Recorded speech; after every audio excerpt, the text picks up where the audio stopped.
The stories of the Athabascan people run side by side.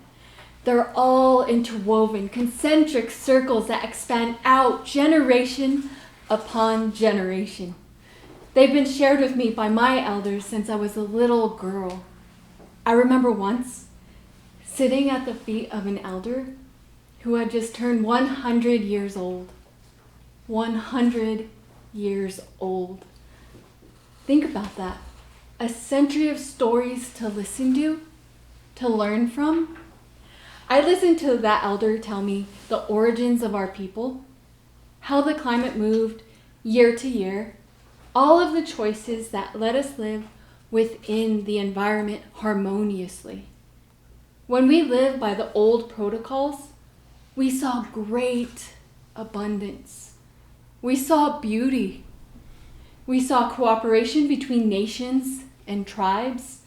And it really wasn't until European contact that we started to see the decline of our people, the decline of our buffalo, the eagle, the elk, the antelope, the wolf. But here's what I learned from my elders as a child. If it is present, it is needed. All 360 degrees are required to complete a circle. The buffalo is on that circle. The eagle, the wolf, we are on that circle. Not just the humans who want wolves, but the humans who don't too. All perspectives are present. All perspectives are needed.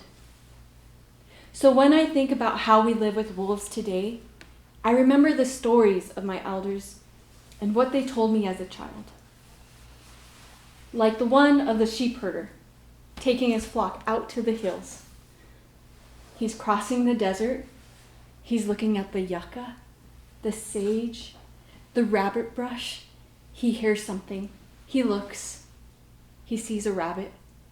The rabbit runs away. It's just a rabbit. And all day long, the herder tends to his sheep. He doesn't stop for a meal or a nap.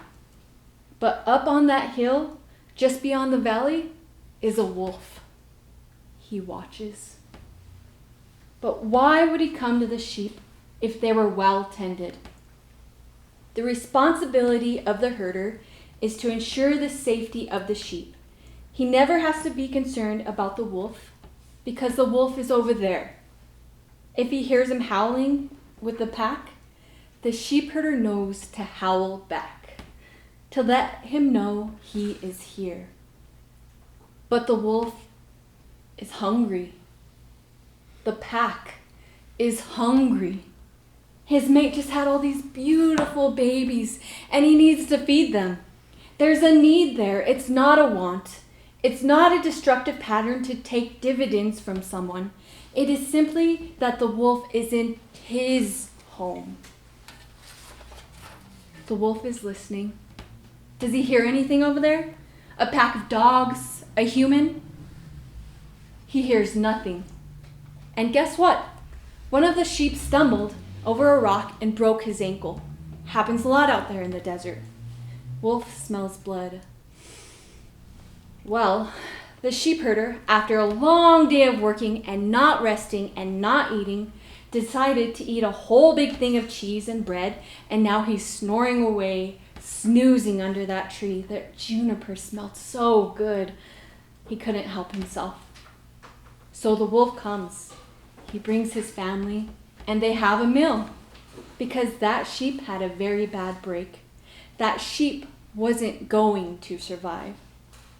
The wolf knows that his job is to eliminate sickness and disease from the environment.